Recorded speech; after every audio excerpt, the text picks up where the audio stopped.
Sénégal, bonjour. Barça ou le Barça, suite et pas fin. En fin de compte, il convenait de retenir d'après Tribune Quotidien que cette situation continue de plus belle. En tout cas, immigration irrégulière, deux pirogues avec 173 migrants partis du Sénégal ont accosté en Espagne. Révèle Tribune Quotidien ce matin. Le journal du groupe des médias. En tout cas, ce matin, indiqué environ 4000 arrivées, 4000 arrivées enregistrées au mois de septembre. D'après toujours Tribune Quotidien ce matin, le journal du groupe des médias de parler également de campagne de collecte de parrains. Pourquoi faire? Pour nous dire ainsi démarre l'épreuve fatidique des candidats. Et là, celui qui monte au credo dans cette histoire, c'est Las Badiane du mouvement Djem Kanam. En tout cas, Sawai Las Badiane d'indiquer dans le Tribune Quotidien, la DGE n'a pas à imposer aux candidats de choisir le type de parrain. Bon, Docteur Babacar Diop dénonce également un manque d'organisation. Informe Tribune Quotidien ce matin, l'info quotidien révèle début des opérations de parrainage, élection avant l'heure. À l'heure actuelle, il convenait de retenir d'après l'info quotidien qu'en application des dispositions de l'article L57 du Code électoral sénégalais, la DGE a remis hier aux mandataires candidats à la candidature le modèle de la fiche de collecte des parrainages en format papier et électronique. Cependant, renchérit toujours l'info quotidien, si tous les plénipotentiaires des candidats ont reçu hier le modèle des fiches de collecte des parrainages, celui de Sonko 2024 a été éconduit et privé de documents. Le mandataire de Sonko 2024 l'a été. Voilà ce que révèle l'info quotidien ce matin. À la question de savoir au nom de qui ou de quoi, Las quotidien sur ce point de retenir et faire retenir ce qu'il a lieu de retenir. De quoi s'agit-il? Retrait de la fiche de collecte de parrain. La DGE exclut totalement, pour ne pas dire complètement et même carrément, Sonko. Waouh. En tout cas, Sud Quotidien pour sa part de révéler candidature à la présidentielle de 2024. La DGE invalide Ousmane Sonko. Invalider Ousmane Sonko. Au nom de qui ou de quoi? Quoi qu'il en soit, la coalition Sonko président 2024 se voit refuser les fiches de collecte des parrainages. Bon, Ndiaga Sylla, expert électoral de son état, de confier dans Sud Quotidien, ce refus n'est pas conforme aux dispositions du code électoral. Actualité électorale vers la présidentielle de 2024. Sud Quotidien de souligner la lecture magistrale signée Djibril Ning du gradin qui, sans contour ni détour, dira si le refus de la DGE est établi, il est manifestement illégal, antidémocratique et discriminatoire. Voilà, sommes-nous tentés de dire. Que dire au finish dans cette histoire? Sinon, ce que révèle le quotidien Yor, le journal des renseignés, que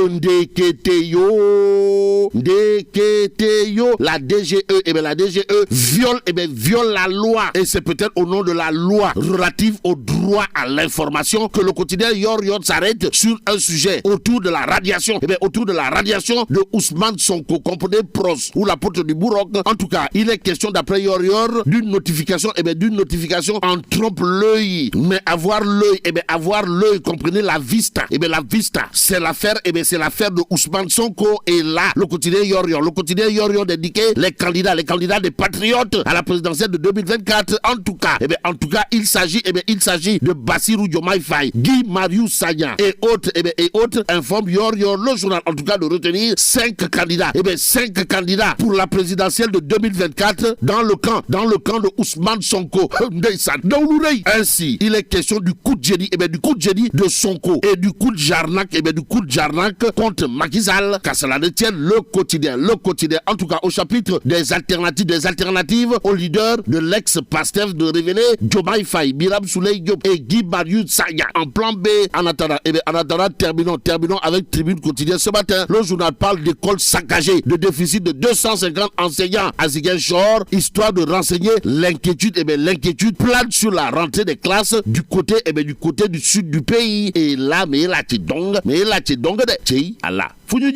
bon, que Dieu préserve Carte nationale d'identité, CEDEAO, mais aussi il faudra la date d'expiration de la carte nationale d'identification et la signature du parrain. Le Sénégal enregistre un nombre sans précédent de candidats à la candidature à l'élection présidentielle. Ça dépasse 100 candidats. Si on exige 0,6% pour chaque candidat, il va falloir que au moins 60% du corps électoral, du fichier, participe au parrainage. On risque d'avoir beaucoup de doublons. La plupart des candidats à la candidature vont recourir au parrainage citoyen. Professeur Daouda Ndiaye, il a fait aussi le tour du Sénégal depuis plus de 5 ans dans les coins et recoins. S'y ajoute aujourd'hui une adhésion massive de partis politiques, de mouvements et de personnalités. Nous sommes optimistes. Le candidat Karim Meïssa Wade. Nous allons commencer le parrainage citoyen.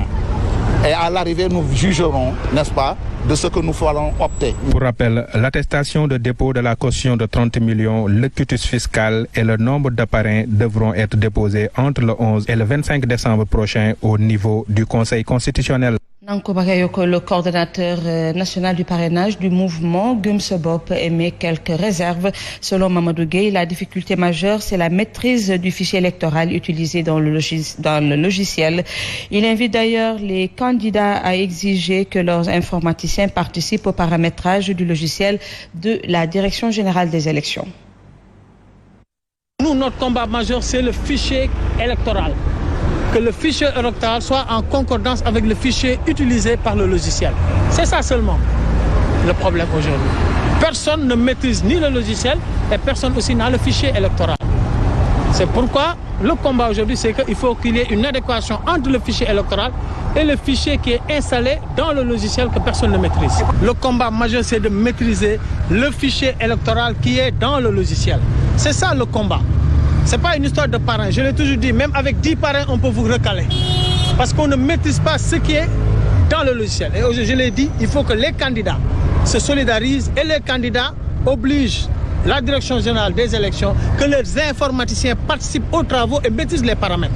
S'il n'y a pas cela, c'est peine perdue. Et le mandataire national de la coalition pour un Sénégal nouveau de Mamboy Diao qui nous livre quelques explications. Massène Pabgué revient sur quelques préalables à remplir avant le retrait de la fiche de parrainage. Il s'agit entre autres d'une lettre du candidat désignant le mandataire national. Ils nous ont demandé aussi 2 éléments, à savoir une lettre signée par le candidat à la candidature désignant le mandataire national et une deuxième lettre concernant le coordinateur national et 14 délégués régionaux. L'autre élément, c'est qu'ils ont fixé la caution à 30 millions et que tout candidat a l'obligation de payer ces 30 millions au niveau de la CDC avant le 11 décembre. Une fois cette caution payée, vous allez avoir une attestation et à partir de cette attestation-là, vous allez prendre votre quitus fiscal et votre nombre de parrains que vous avez la possibilité de déposer au niveau du Conseil constitutionnel entre le 11 et le 25 décembre. Et une fois au Conseil constitutionnel, on va procéder à un tirage et lors de ce tirage-là va permettre au candidat d'avoir un numéro qui va le suivre durant tout le processus électoral. En plus bref, sachez que les fiches de parrainage ont été refusées au mandataire d'Ousmane Sonko qui s'était présenté avec sa lettre signée par Ousmane Sonko lui-même. Le leader de l'ex-parti PASTEF dissous a été lui aussi radié du fichier électoral des suites de ses déboires judiciaires.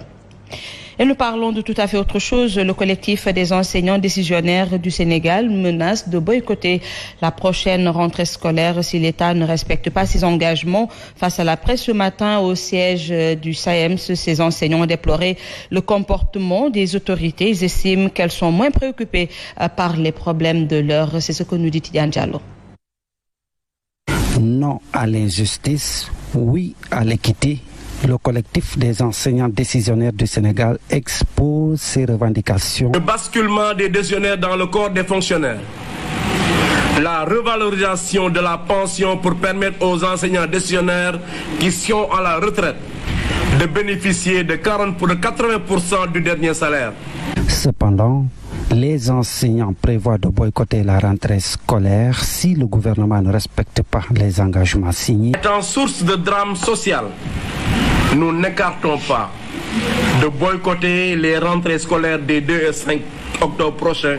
Par ailleurs, le collectif des enseignants non fonctionnaires bénéficie le soutien du SAEMS et du SADEF. Dès que l'année scolaire va démarrer, Pour autant, sur la question des décisionnaires que toutes les autres questions, les syndicats seront obligés de monter au créneau. Les SAEMS et les autres syndicats d'enseignants déplorent le comportement de leur tutelle qui, disent-ils, n'est pas préoccupé par les doléances des enseignants, mais plutôt de faire de la politique. Tidiane Diallo, d'ailleurs, la rentrée scolaire pour les enseignants est prévue le 2 octobre prochain. Des enseignants dont le nombre n'est pas suffisant. Le déficit est estimé à 35 000, raison pour laquelle Ibrahima Top, membre du bureau exécutif de la Fédération nationale des associations des parents d'élèves et étudiants du Sénégal, invite le Premier ministre à accélérer le processus de recrutement promis lors du Conseil interministériel. Sur cette promesse, d'ailleurs, Ndongo Sarr, le secrétaire général du CUSEMS, lui, il est tout sceptique par rapport à cette promesse. Ils ont accordé un entretien téléphonique à Younoussa Baldé. Je vous propose de suivre la synthèse. Retenez bien ce chiffre, 35 000, c'est le gap d'enseignants qu'il faut résorber dans le système éducatif. Un problème qui appelle d'autres difficultés, regrette Ndongo Sarr. D'après le secrétaire général du cadre unitaire des syndicats d'enseignants du moyen secondaire CUSEMS, le déficit d'enseignants induit les effectifs pléthoriques. Il entraîne aussi la réduction des heures d'apprentissage, ce qui peut impacter la qualité de l'enseignement. 18 propositions de directives pour une rentrée scolaire réussie avait été faite lors du conseil interministériel sur la rentrée scolaire, dont un recrutement massif d'enseignants. La Fédération nationale des associations des parents d'élèves et d'étudiants du Sénégal, FENAPES, par la voix d'Ibrahima Top, invite l'État à hâter le pas. Selon lui, le recrutement massif d'enseignants est devenu une urgence pour mettre les élèves et les enseignants dans de bonnes conditions de travail. Par rapport au recrutement, le CUSEMS ne dit pas non, mais son secrétaire général craint que cela soit un recrutement politique à la veille de l'élection présidentielle de février prochain. Pour lui, rien ne s'oppose à l'organisation d'un concours afin de détecter les meilleurs profils et les mettre à la disposition du système éducatif. Younoussa Baldé, la région de Ziguinchor a besoin de 258 enseignants en plus d'enregistrer un déficit de plus de 2000 tables bancs. Une révélation du gouverneur de région qui présidait ce matin un CRD préparatoire à la rentrée des classes. Guédiouf invite les collectivités territoriales à accompagner les écoles. On manque de personnel enseignant qui tourne autour de 258 enseignants qu'il faudra véritablement combler. Il y a également un déficit de tables bancs qui tourne autour de 21 063 tables bancs qu'il faudra véritablement rechercher. Mais au-delà de ces déficits, nous avons quand même noté des efforts extraordinaires de l'État pour remplacer les abris provisoires. Ces efforts-là, si l'État les poursuit, je pense qu'on aura une année scolaire presque sans abri provisoire. Mais en tout état de cause, il faudra noter également la nécessité d'inviter les collectivités territoriales à se mobiliser davantage pour accompagner l'inspection d'académie dans la recherche de solutions par rapport aux problèmes qui ont été identifiés. Parlons du désastre que constitue l'émigration irrégulière. 2500 candidats ont péri en mer depuis le début de l'année. La directrice du bureau du Haut Commissariat des réfugiés à New York qui donne l'information note une augmentation des chiffres de l'ordre de 83% comparé à l'année dernière. Mamadou Fafana nous fait la synthèse de ce communiqué.